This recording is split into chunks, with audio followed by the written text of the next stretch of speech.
Okay. Hello, everyone. Thank you for joining us. I know this is tricky because we are just before lunchtime, so we'll try to be very brief, but we hope this panel is going to be very illustrative for all of you. So as you can see, the title for this panel, we're going to explore the potential of privacy-enhancing technologies from the Latin American perspective.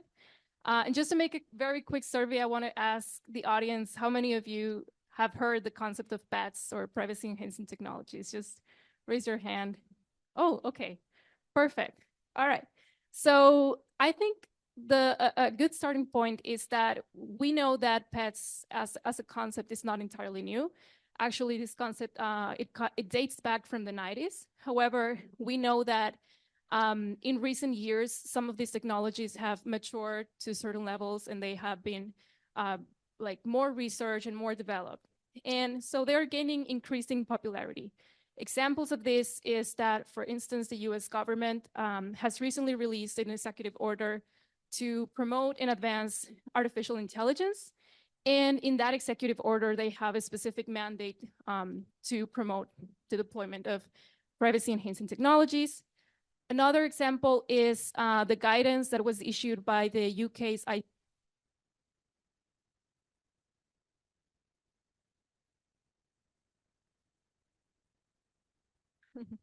Thank you. Sorry about that. The UK's ICO has recently issued a guidance on pets and how these technologies relate to data protection principles. Another example is the Singaporean authority testing pets in a regulatory control environment, so basically on a sandbox. And I think this dates back from 2 years. But not only globally, we see that also in Latin America, we have seen some recent efforts related to pets. Examples of these are the Meta's Open Loop project that was actually co-organized or in collaboration with the Brazilian and the Uruguayan governments. So we do have examples in Latin America.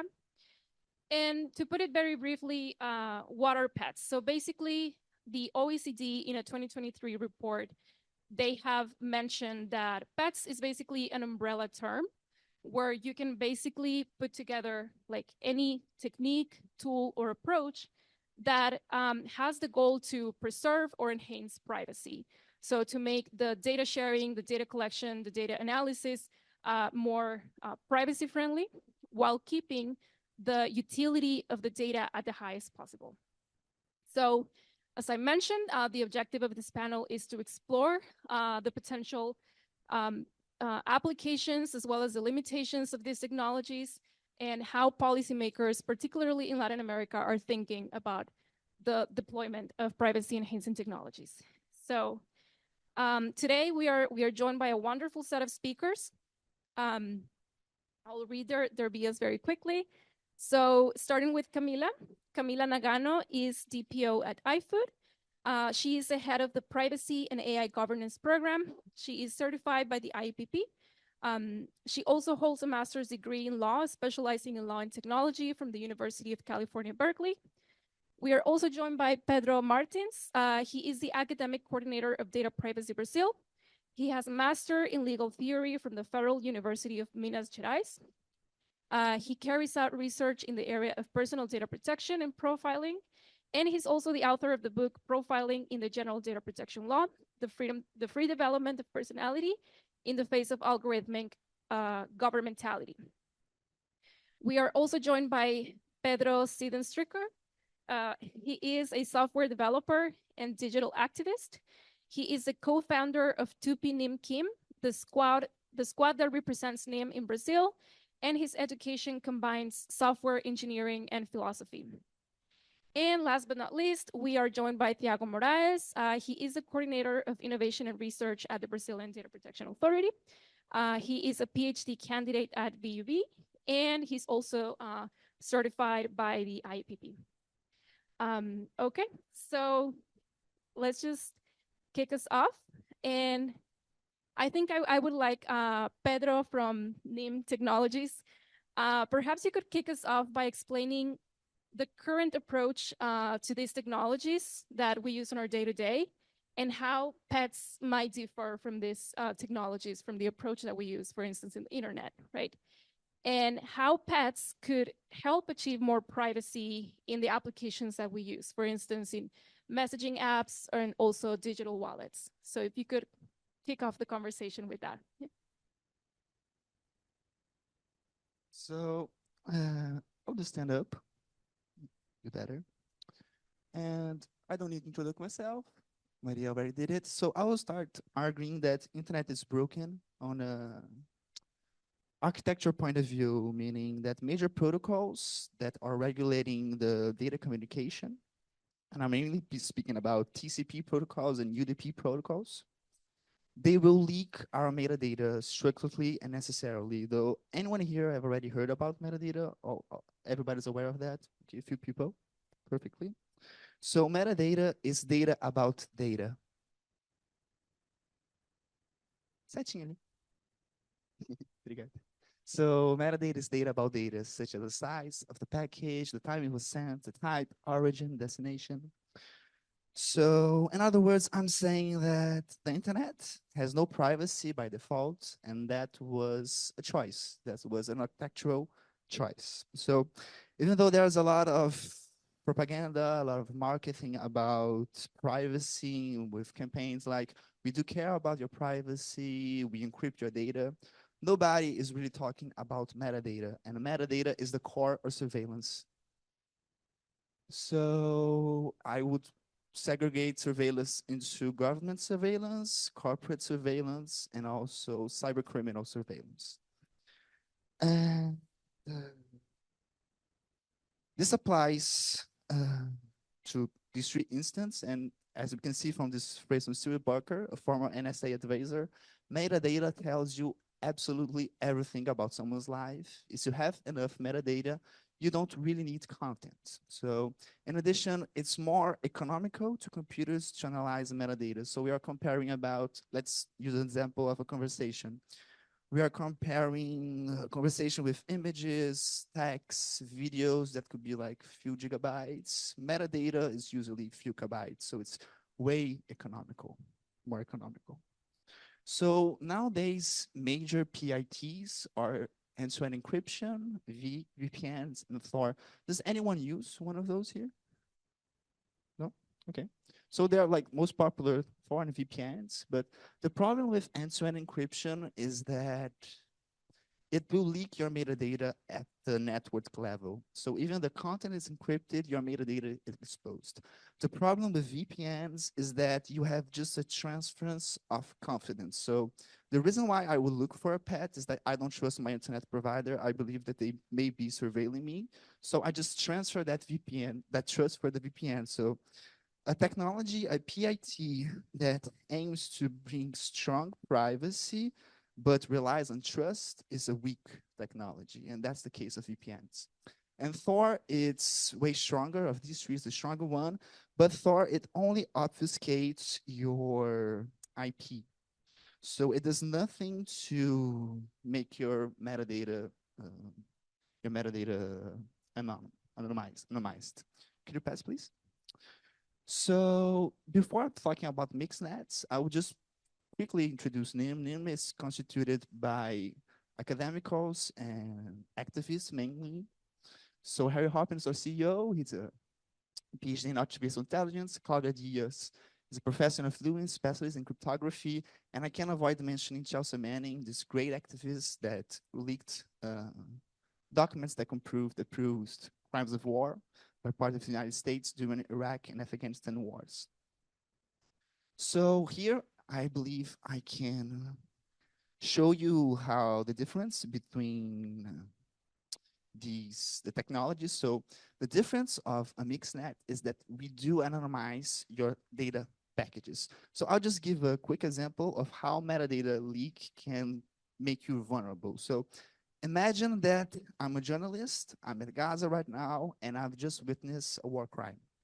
So I recorded that, and I end up with a big data package, about 20 giga, and I want to send that to a major newspaper so they can tell the world that. What I'll do, I'll encrypt that data, evidently, and I'll use a VPN, right? Because I don't want to be you know, identified. But what's going to happen is that the internet provider and the government will be able to see that I communicated with that VPN. They will know that I'm a journalist due to my history. And they will see that I sent 30 giga to that VPN provider, and they could also see the exit gateway on the United States. So I'm not anonymized. I am in danger in that case. So please. The major actions that we make at your data package at NIM is multiple hops. That's a thing in common with Thor. So we do anonymize your IP gets obfuscated.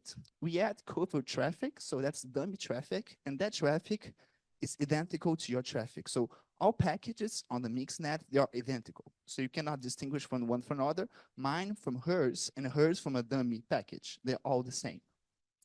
And timing obfuscation. So the packets, they are reordered at each hop, preventing traffic analysis. And please. So that's just like a quick summary. So these protocols here are the protocols that leak your metadata. But when you get in the NIM mixnet, your packets will be all the same. Then you do the hops, the 5 hops, anonymizing your IP, you obfuscate your IP, and they will only be decrypted at the end, including the metadata.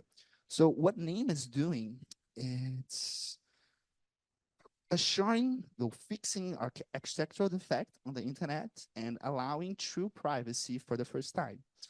But that doesn't solve the problem of the user application problem. It only resolves the network problem. So the quantity of data, the quality of data that an application can retain from me, such as social media, or when I'm talking to an AI, or when I'm using a smartwatch, IoT devices, the amount and the quality of that data, that's more of a political issue.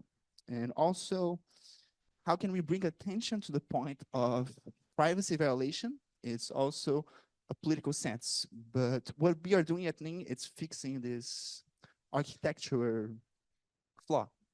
And that's it. Now, here's some useful links if anyone is interested.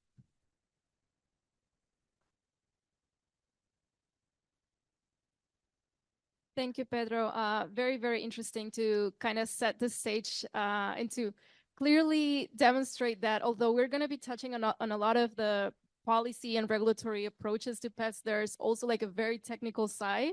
So I'm really glad that you're on our panel to explain like those technical points that come with pets.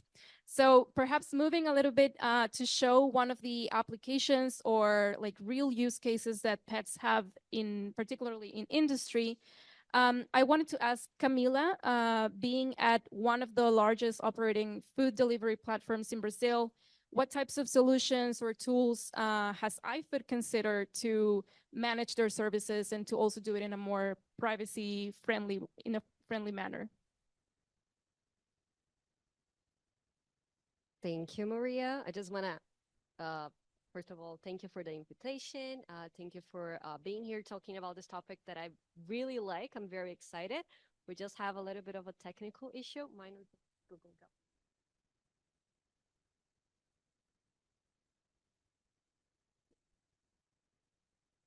Thank you. So, okay, let's start. My name is Camila. I'm from iFood. Thank you for the introduction as well. We're going to talk today about iFood's journey related to pets. So we're going to touch a little bit upon AI and also privacy and how we're using these technologies to help us to have a better, bigger, stronger privacy program, but also AI governance program. Okay, so since this is an international event, I know I see a lot of Brazilians and familiar faces, but I'm just going to give a little bit of sense of what is iFood. And many of you might not know, but we started in 2011. Despite of our name, we are 100% Brazilian. So we are born and raised Brazilian. We started very slow, around 12,000 orders per month, and we grew a lot. So this journey has been huge. Coincidentally, since I joined the company around 2017 with SkyRocket, might be a coincidence. But today our newest number from this year is 96 million orders per month. So that's a lot. We're almost 100 million orders per month. It's going to be a big celebration at iFood. And this growth was not by accident, right? This is intentional, and this growth is driven by a lot of factors. So I put some of them there. First, we focused on food delivery. So at start, when many companies were trying to do everything, we just focused on food delivery. And now, finally, we are expanding to other markets. So we started doing groceries, and now we have a fintech new venture that we just announced. Second, we have operational excellence in all links. So we see restaurants, users, and drivers as important as the other. So it's very important that we consider these three main stakeholders. Third, innovation of solutions, products, and service. So innovation is at our very core. We started as actually a call center company. So people should call you and order a restaurant, and we call the restaurant and order the food to go to your house. And then we were one of the first companies in 2012 to be mobile first. So we didn't have many apps in 2012, if you remember. But then we focused on that, and innovation is part of our course since then. And the third one that I want to focus today is investment in technology and AI. So this was very important for iFood. Right before the pandemic in 2019, we acquired a company called Hikima from Belo Horizonte, which was an AI company, and we invested a lot on AI fronts. I brought two examples here to illustrate. So the first one is time estimate, or ETA. So it's basically a model that predicts how long the order is going to take to arrive at your house. This is so useful from a customer perspective, but also to the restaurant and to the drivers as well. This is very beneficial for everybody. And it looks like a simple model, but it takes into consideration a lot of factors. For example, weather. Is it raining? We know São Paulo is chaotic when it's raining. Or is there a football match that is going to be a lot of traffic around their neighborhood? Or is there other big events that are going to influence this estimated time? And the second one is order tracking. Order tracking is a way that you can see if the driver is getting closer to your house. Here in Rio, they have a culture that the driver has to come up to the apartment, but we have to go down. So it's important to keep track where the driver is and go get down at your building to get your order. And this is something very helpful as well, and a model that we are very proud of. So this is our journey on AI. And there are a lot of models that I could use an example as when we are developers.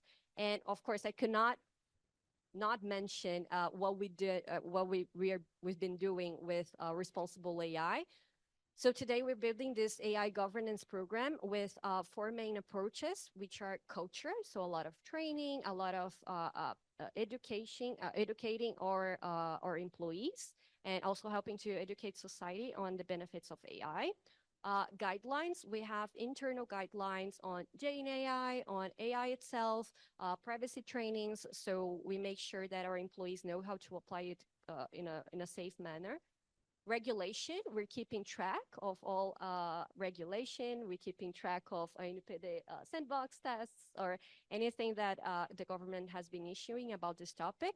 And the fourth one is governance. So governance is a little bit harder because when we are a AI provider or desenvolvedoras, or the project, the bill in Brazil says, it's easy to have a good governance of our model because we can assess risks. And these projects, the ones that I showed you, took months, if not years, to be in place. So we have a lot of time to discuss with our tech teams to mitigate risks and to make sure that these risks are properly are appropriately mitigated, and then we are part of the process of building these models. However, there's a new challenge coming. With the advent of Gen AI, we are now also becoming deployers of AI. And this is a big challenge, right? Because I brought here an example of a test that we did, very innovative, in which basically you can order by your voice, and then the AI figures out, identify what you want. They suggest some foods that you may like. It can compare prices from supermarkets and then provide you a list. So this is very innovative and very cool. But also for us, from an AI governance perspective, the biggest risk here is that we do not control, first, what is the customer saying. It could be sharing personal data, and we cannot control that. And this is one of examples, but we have other examples regarding chats, open text, that people could input anything they want. And since we are merely deployers, we do not control of what the data is being done in the other end. So we use multiple providers for Gen AI. And so we got together with our security team and put our brains to work. Like, what should we do to make sure that this data is safe, especially if there's personal data involved in these new models, new applications in which we are deploying. And we came up with a solution. So this gift is actually a Microsoft SDK called Presidio. Presidio is like prison because it aprisionates the personal data. And what it does is it identifies the personal data with a technical model that I'm not going to be able to explain. Maybe Pedro will. But it's very technical and it identifies the personal data and anonymize this personal data in this context of AI. And we gave a special name, Alcatraz, because it's even better than Presidio, it's even safer. So we're going to aprisionate this personal data. And what we've been doing with that is that we call GenPlat, our platform from generative AI inside iFood. And this is very like illustrative. It's for dummies. It's when I go to the tech team and please draw it to me how it works and explain to a non-technical person how this works. And it basically is an SDK. So it's embedded on our code and it filtrates a PII before going to a Gen AI provider, for example, OpenAI or Gemini or any other one that you may use. And this is so good because we can make sure that PII is not being shared with those companies. So I was very excited with this product and I'm very excited that we are using that. And good news is, guys, this is open source. So everybody could use it. It's something that you can develop inside your company. And I was so glad with this that we wanted, like, what else can it do? What else can we do with this new tool that is so good for us? And it's a good way, it's a privacy enhancing technology that is, we are applying to AI, but maybe we have other problems inside iFood that we can also apply it. So one of the things that we found is that when we store chat history inside our data lake, this chat history was something that we did not map as personal data before, but it actually contains inside the chat history personal data because people sometimes share it without our controlling. So for example, oh, I'm not at this history chat is like, oh, sorry, I'm not at my house, but my son is, this is the telephone, call him, like give it to him. And this is very important. This is something that we cannot prevent people from sharing. Like for example, we have other apps that might block it, but for us, it's important that people really find the other person in order to deliver the order. So we want to keep doing this, but we want to store that in a safe way inside our data lake. So what we did, basically we used Alcatraz again. So we adapted this model and we anonymized personal data inside this chat history. So we can archive this history like safely inside our data lake, and teams like quality teams, product teams can use this history to analyze things without personal data harms. There are three things that we need to take into consideration here. So first, quality, assertiveness, and accuracy. And in this round, the good news is we tested with over 500 chats, this model, and only 1% of them fail. So this is such a good result for a new application that we just adapt and trying to modulate. So we tested with telephone and CPF, which is a document or registered payments number. And we will now expand for names and address and then put into production to all of our data with all of our chat history database. Second, performance and scalability. So this is important. So we need to consider how long it takes like to process this kind of anonymization. And also good news, it's a little over 30 minutes, which looks like a lot because there's a lot of data, but it meets the performance that we need in order to store this data safely and then to also keep the not anonymized data within a secure database that we should use for example, legitimate purposes such as legal defense that we may have or that we need to store for some other reason. And third one, costs. So cost, the good news is that it's open source, as I told you, so we don't need to pay to use it.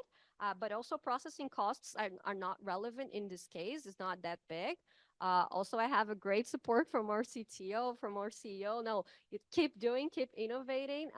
The costs of applying a technology like this is not relevant compared to the risks of having something gone wrong.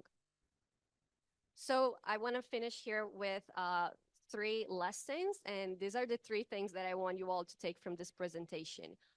So in exploring the potential of pets in iFood, first of all, it takes a village, but it's not impossible. So you need to collaborate with security, with tech teams, and it's not impossible because we have to explore open source solutions. And together we can overcome challenges that we may have inside their companies.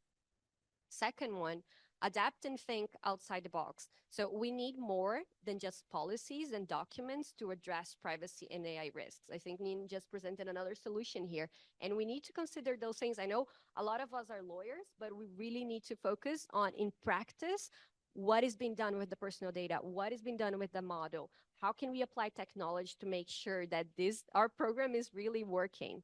And third one, I think a good summary here is that innovation requires innovating. So we need creative and scalable solutions that are embedded in our products, so we don't keep only thinking about how to report it or how to assess it and like let's mitigate the risks in practice. I think in Latin America we have a good way to go. We are already doing a lot of things that are so good and so innovative. So my invitation to everybody here is let's roll up our sleeves and get to work. That was amazing, Camila. Thank you. And what a great opportunity to showcase like iFood as one of the examples of, you know, innovating. And as you said, 100% Brazilian. It's such a, like, I think we can say it's like one of our proud things, I would say, in Brazil, but also in Latin America. And very important, the point that you mentioned about how to keep this data anonymized, how to, you know, implement these types of solutions, while at the same time keeping the utility of the data to basically allow to provide more efficiency in the design of your products and services. So thank you for that intervention. Now I'm going to move into a more regulatory policy approach, and I would like to move on with Tiago. Tiago, I wanted to ask you, coming from the ANPD, do you know, are you aware of any studies or any activities that relate to pets? And also, if you could talk a little bit about how the ANPD views pets. For instance, we know that some authorities they relate these technologies with mandates on privacy by design and by default, while others relate it more with de-identification requirements, so with digital security in general. So in general, could you describe how the ANPD views pets and their deployment? Well, first of all, thanks a lot for the invitation. We are really happy to be here having this discussion, especially with the Future of Privacy Forum, because we know that you are key partners in these discussions on pets global-wide. So we have been part of the global pets network that the FPF has organized. It has been more than 1 year now, right? Yeah, so it's really nice to have this exchange of experience. And also right now it has been a very nice opportunity to see some use cases that we can see how it can be done in practice and how we have to keep reviewing our notion and our knowledge of frontier technologies such as pets. So much of what I will talk today and cover is also based on this idea that as a data protection authority and quite a young one, we are doing this step by step. We are not hurrying or rushing on bringing a full cover of a PETS guideline like what the ICO has done, which of course is a wonderful job, but the ICO has decades of years, right? And we are still in our third year. So we understand that we need to understand this environment with care before providing guidelines. And that's why we have been a lot in touch with several stakeholders like civil society, academia, industry to understand more about this. And what I would share today are these preliminary steps that we've done. So if someone could play, oh, maybe I can do that here. Yeah. First of all, please stay with me. I know I don't have fancy presentations such as my peers, but as I said again, we don't have like a big support in design. I don't have design skills, so you have to deal with that, but it will be fine. Basically, we've started our studies looking into the legislation. And the legislation does not mention pets, and that's of course on purpose. If you look, I would dare to say that almost or every legislation data protection does not use the term itself, especially because the concept, it can even change within time, right? Like if you think about privacy enhanced technology is something that we cover within data protection, which by itself another concept, right? That relates to privacy, but also goes a bit beyond. And what we've seen that these pets are also going beyond just the original concept of privacy, which is really good because the original concept has a lot to do with data obfuscation. What we'll cover today is focused a lot in the concept of data obfuscation, which is this technology of anonymization, which has been covered by my colleagues here in specific use case. And it's the concept that we see in our legislation. So anonymization is the word that we have there that brings a lot of this concept because it kind of serves as the division of what could be covered by the regulation as personal data and what could not. So because of this, it has a very big importance when we're thinking about data protection regulation. So what we've done, we've conducted throughout the last year some studies that could cover in a more multidisciplinary way. So we had the computational perspective, but also a juridical one. We presented some case studies. All of those are published in our website, so you have the QR code. With the aim of the goal of, in the future, we have a proper guideline. So we have this in our regulatory agenda. And there was even an open consultation that we had in the beginning of this year with 49 contributions.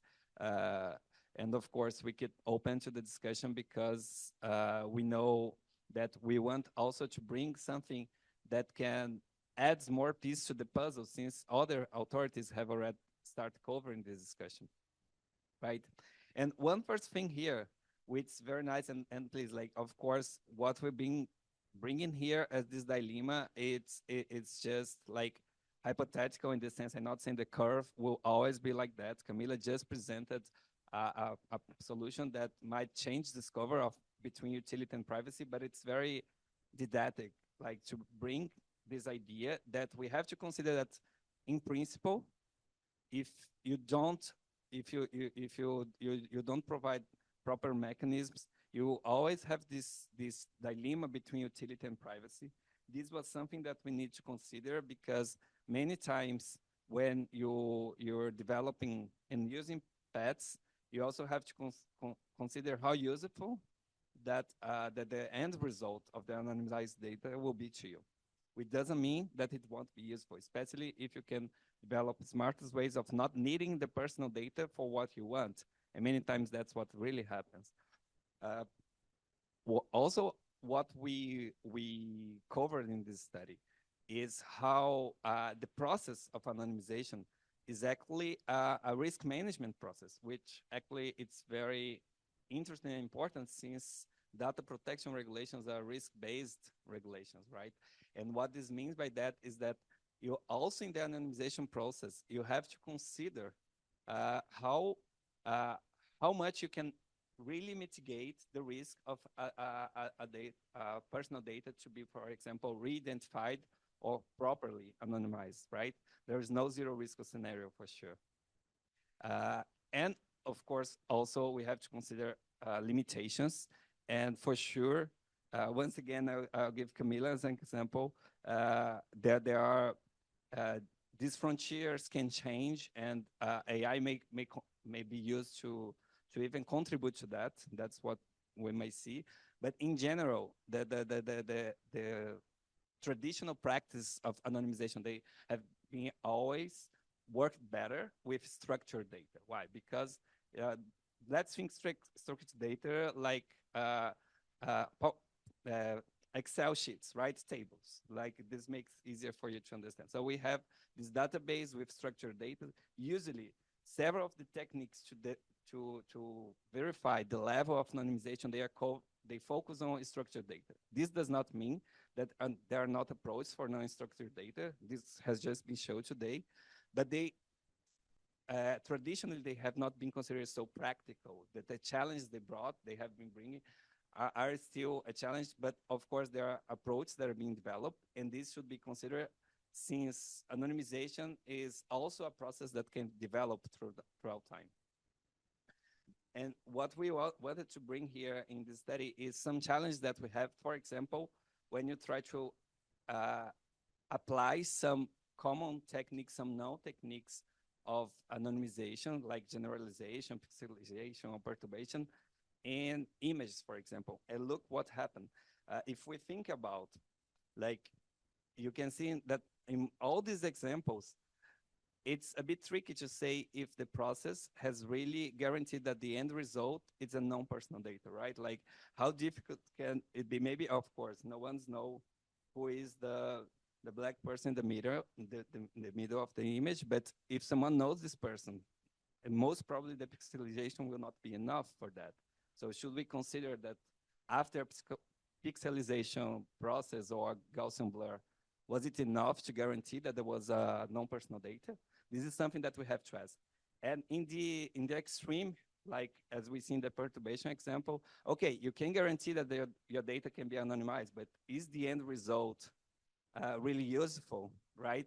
So this is something that we have always to consider when we are applying anonymization techniques. And then when we go for our legal analysis, we try to separate the concept of anonymization, anonymized data, and anonymous data. And I will specifically focus on the first two. So anonymization is a process. This means that the output might be anonymized data, but the input was necessarily personal data, non-anonymized one. And then you have to consider that because the process of anonymization has to follow LGPD. This is something very important. It's subject, the techniques that we're doing have to be concerned with all the principles of the rules that are in the legislation, right? And then the end result, assuming that the data is not identified, then yes, you are exempt. So as I already said, it's a risk-based approach. In our study, you can see how we cover 3 of the common re-identification risks that exist, with singling out when you can identify a person among all the others in a personal data, linkability, which has a lot of the idea of having different attributes that allow you to re-identify the person, and inference, which has a lot of the concept of proxy, that sometimes just your for example, your personal address can be useful to identify several characteristics about you, right? So these are just some examples. And this comes with the idea of reasonable efforts because, of course, technology is advancing, as pets are advancing, also adversary attacks to de-anonymize data, to identify data also exist. So we have to consider this objective approach, which might consider factors such as cost, time, the available technology at the date of data processing. All of this is not nothing so new if we consider the discussions that we can follow in other jurisdictions, like, for example, the GDPR already covered some of these factors for a while, but it's important for us to remind that this also has to be the mindset when we consider anonymization in ours here in Brazil. So, well, since we don't have much time, I won't read here, but all these conclusions are basically what I said just right now. right? And you can find all of that in the study itself. So I hope after here you can look at it and download it. We really like to share, and sometimes people are not aware of the work that we have been already doing on that.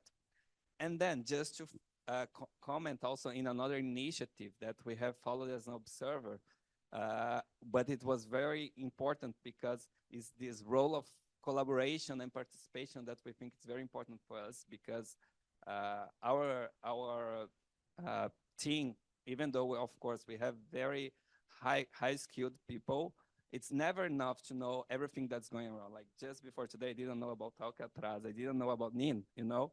So it's important, this kind of exchange, and this happened in a very specific experience, which was also shared yesterday here at CPDP, which was Open Loop. It's actually a project that goes around the globe, but there was an edition in Brazil. One of the co-coordinations is just back there, so you can talk with her, Maria. She was one of the key partners in this initiative.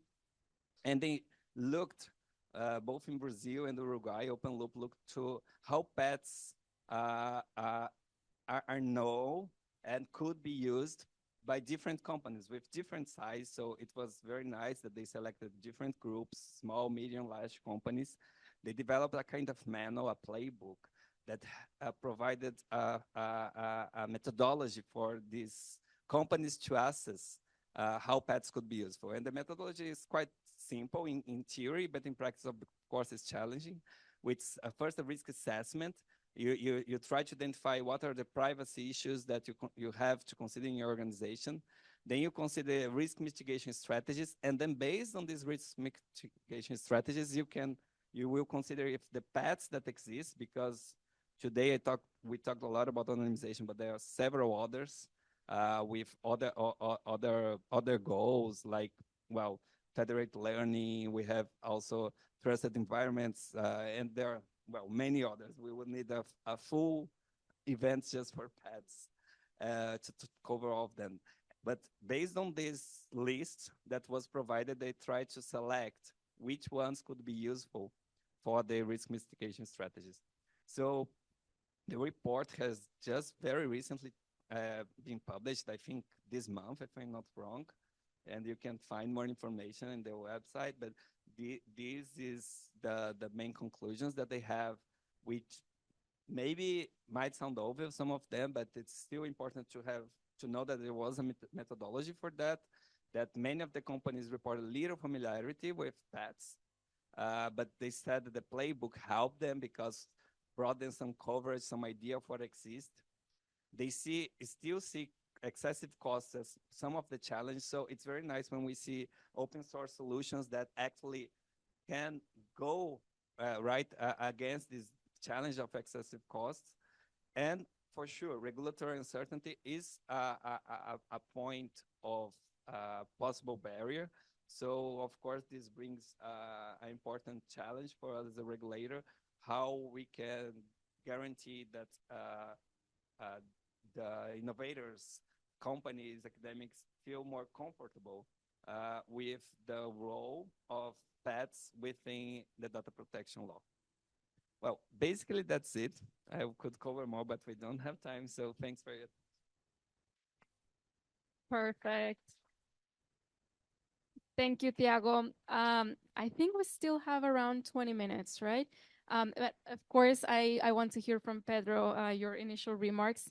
And I was just thinking, considering you are here, like representing civil society, at least the way I think about pets is that they kind of like, it's an attempt to kind of engineer privacy, and they kind of like shift the approach of accountability from the data holders or the data subjects more to companies and to, data controllers, privacy engineers in general. So I was wondering, do you think pets help achieve more privacy or more informational determination for individuals? What do you see for that? Great, thank you. Thank you first for inviting us to the panel. It was very nice to hear from my colleagues. So what I'd like to start talking about is something that Thiago briefly stated in the beginning of his presentation. that I think pets, even though it's a good wordplay, it allows a lot of wordplay, I think maybe we are in a scenario where we can expand a little bit of the framing of what is privacy enhancing technologies. Because if you look back, this concept was maybe expanded or began to become more famous in the 80s and 90s. And there's a heavy focus on the name itself and the mentality behind it is to make data more occult. So to grant more confidentiality in data processing activities. And I think it is historically it makes sense, and it is a very important aspect. I'm not undermining that obfuscation is important, anonymization is important, but I think maybe we can try to evolve a little bit of what the concept of privacy enhancing technology is. First, the concept itself of privacy has evolved in the last decades and so. So privacy, I don't think we see any more privacy just as confidentiality of not allowing someone to know something about you. But privacy also has other meanings such as contextual integrity, which Helen Nissenbaum, a very prominent US academic, proposes, and also has to do a lot of self-determination and how your identity is expressed in a digital environment. So the concept of privacy itself, I think we have a broader concept and a broader importance of privacy than we had in the 80s and 90s when the privacy enhancing technologies was proposed as something that can and indeed does mitigate various risks of data processing activities. So with this in mind, I think that with data protection, and especially now with AI, which is a very big topic here, I think we can further increase of what privacy enhancing technology is. So not only something that obfuscates data and make data more confidential, but also how it can increase the self-determination of individuals, how you said very well, Maria. So how the individuals can express themselves in digital environment and how they can create a better power balance. So the power imbalance of data processors and data subject is not as strong as we have in some scenarios. So the first thing is this letter, the P letter, like I think privacy enhancing technology can be viewed broader. And the second aspect, I think, has to do with the last letter, like technology. What we view as technology, I think we can expand our view of what technology is as well. So I think, for example, technical aspects and new software and advanced techniques, of course, are useful, and I'm not undermining that. But I also think that we have some simpler and different approaches that we can also now begin to see as privacy enhancing technologies, and this also comes with various incentives, regulatory incentives, or even financial incentives for these to be adopted. So, for example, implementing a right on explanation and review of automated decision making.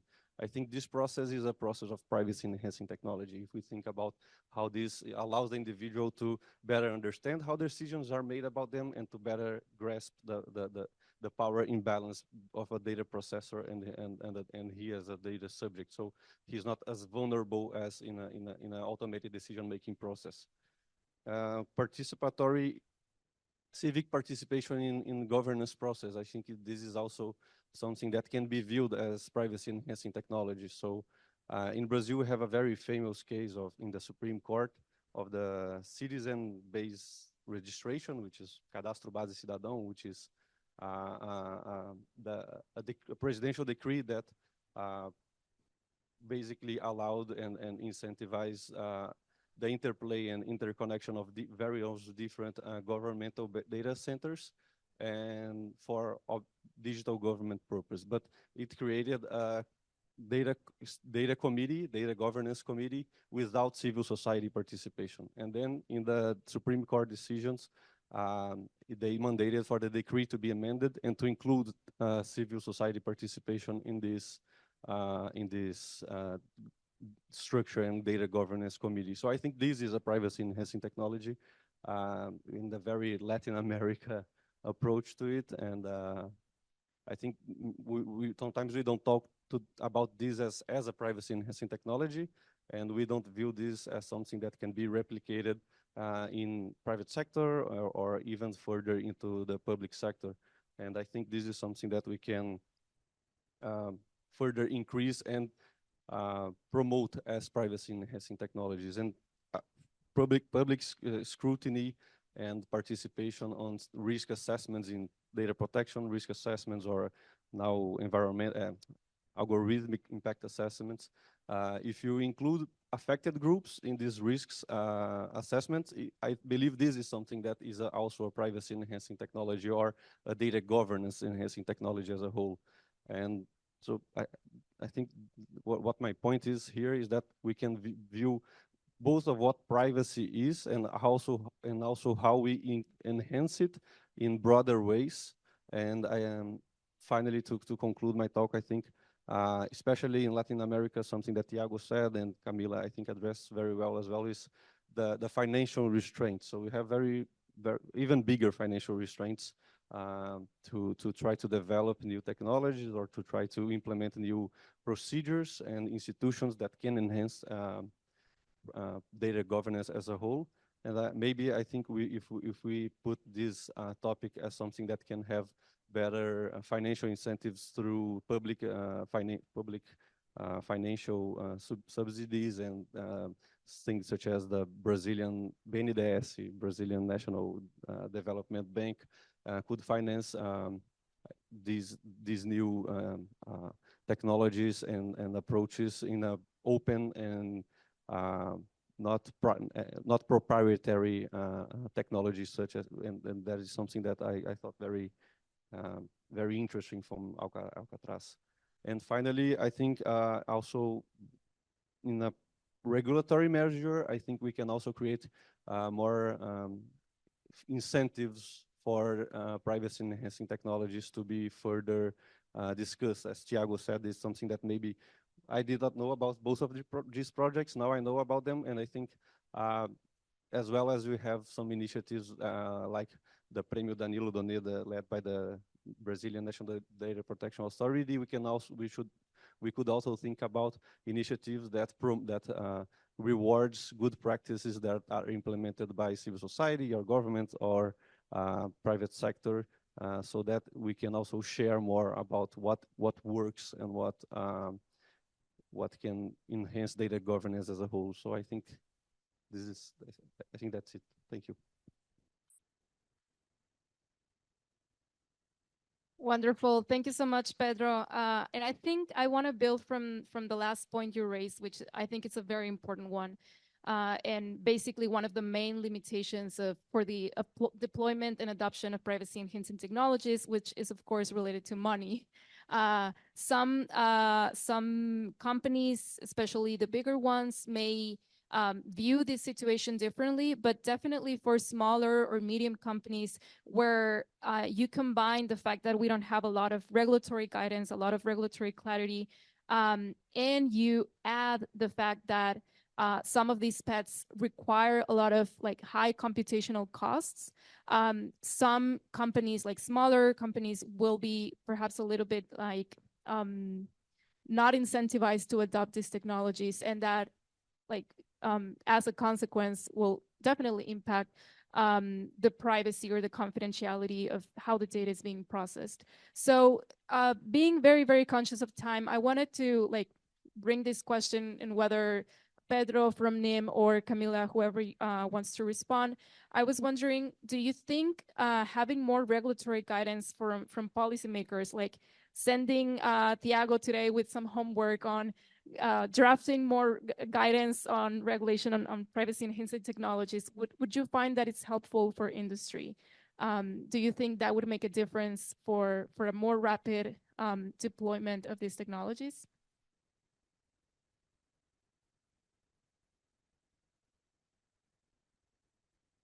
I believe that the main form of guaranteeing privacy is imbuing the privacy inside the technology. So just for example, if any suspect traffic goes inside of one of NIM's servers, we will give all the information to any police or any institution looking into that, but they cannot find anything because that data is not reachable. It's technically unreachable. So I believe that that would be the best way possible to ensure privacy, relying directly, straightly on the technology. So making, yeah, that would be the main point, I believe. To be very concise, yes, I do think it's very helpful. I think the material that Tiago showed is also very helpful. We need to work together and bring out more examples, especially because it's a very technical topic, right? So we need to translate what is very technical to what lawyers and DPOs and people who are working practice can understand, even lawyers from law firms that can recommend to their clients. So we are able to implement that in practice. So yes. But also, I like the idea of the prize very much. I would be the first one to apply. Perfect. And perhaps just 2-3 minutes to perhaps Thiago or Pedro. I think Pedro, you already shared about the implications of pets on AI, but also I wanted to ask Thiago, do you have any other remarks? We know that the ANPD has been working on a AI sandbox very recently. Is the ANPD envisioning introducing pets within these technologies to test or? Okay, thanks, Maria, for the question. It's a good, important question. So, first of all, when we started designing our sandbox, we didn't decide to focus on pets. First of all, because Singapore just at that time was just launching their pet sandbox. So, I mean, and they have way more years of maturity on sandbox. So we thought, okay, we have to be strategic as well in what we're going to cover. And actually, one thing that's very interesting in our regulation, we have that provision that's quite similar to what we have in the GDPR of automated decision making and some rules for transparency of that. But as far as we explored, even though there were AI sandbox from GPAs in Europe, none of them particularly covered this topic of what's going on Article 22 GDPR. So we said, okay, why shouldn't we start from there? Which of course, and especially after the consultation, and so everyone be aware, we plan to, in the due time, to publish the result of the consultation. We have been already analyzing it. It's basically finished, but we have to validate with our board. So of course we cannot rush. We would like to, but we have to consider that as a public regulator, we have to have this care. But it's very clear for us that we of course we can focus in a provision, but the discussion will inevitably go beyond that. And what I mean, there are several layers of the LGPD that might come to the discussion, which of course might include discussions on anonymization, might include discussions on pets. So our conclusion is, even though pet may not be the main technology that will focus, it will probably orbit. I can give just an example here. I'm not saying that's what will happen, but this open source AI that helps to, in theory, right, to de-anonymize could be an interesting example, right? An interesting use case, similar technology. So, of course,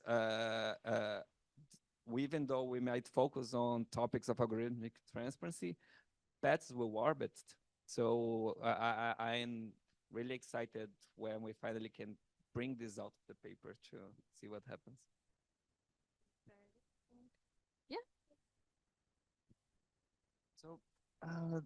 So when I thought about imbuing in the side of technology, the privacy, I should also have said that that has a certain limitation, because the amount of data that certain application or certain technology or certain institution can get from you and what society will or will not allow, that's essentially a political debate. But what I was trying to enhance is that there always will be political, economical pressure for surveilling. So, and that's why imbuing inside the technology and making it technically impossible to trace someone, that's why it's important. But this bringing more light and showing the importance of privacy into people's and Latin American people's life, that's fundamental, and that's fundamentally political issue. Yeah, just to conclude and to reinforce about this aspect of AI, I think even though, yeah, just to reinforce my point, I think there's a lot of, just as the Singapore authority just issued a guidance on using synthetic data to train AI systems. And of course, I mean, and using anonymized data and aggregated data and these things, of course, lowers the risk of these processing activities. But I think with AI, we are finally beginning to grasp that sometimes identifiability is not the only risks that we have. So an AI system can be built upon solely non-personal data or synthetic data or anonymized data, and it still carries out relevant risks on its output. So what I mean is the input of the data is not the only place where data should be governed or privacy enhancing technology should be put in place, but also on the processing process and on the output as well. So you need to have accountable outputs and accountable procedures in the training of AI, even though it's not using any personal data whatsoever, because the risk is not of identifying someone, is what the consequence of the AI system. So if it's an AI system that produces biased decisions, or if it produces decisions that cannot be understood by the public, or that creates further increases power imbalances, it doesn't really matter if it's private or non-personal or synthetic or anonymized data. What matters is the result. So we need to look at the output as well as a place for privacy enhancing technologies to be put in place. Perfect. And I really like how you close it out with these reflections on AI, which will inevitably make this debate even more and more complex. And I also like your point, Pedro, that I feel like in Latin America, especially, we need more to build more on the awareness and data protection culture, so that the users, like the end customer, demands this type of solutions and technologies from the very design and, while building a service or a product. So I would like to open the space for questions, comments, complaints from anyone in the room, if we have any. Or if where's lunch? Nope. Okay. Oh, Maria.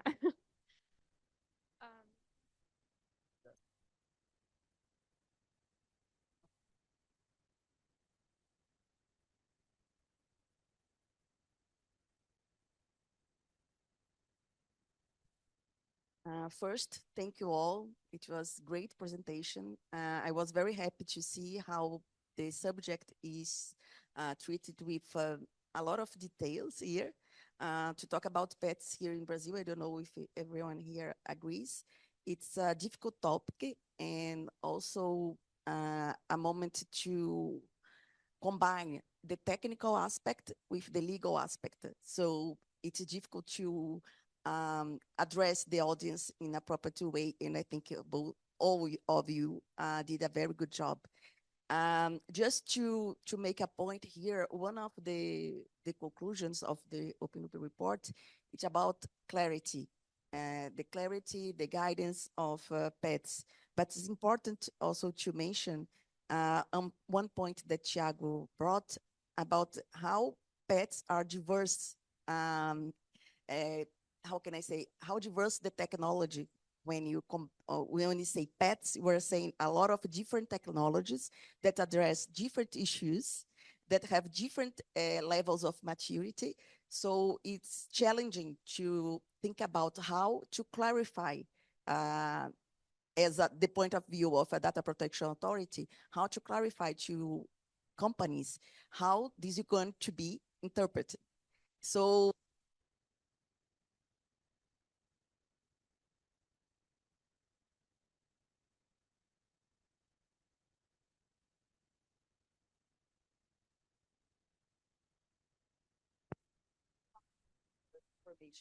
because it's easy to say, but difficult to apply.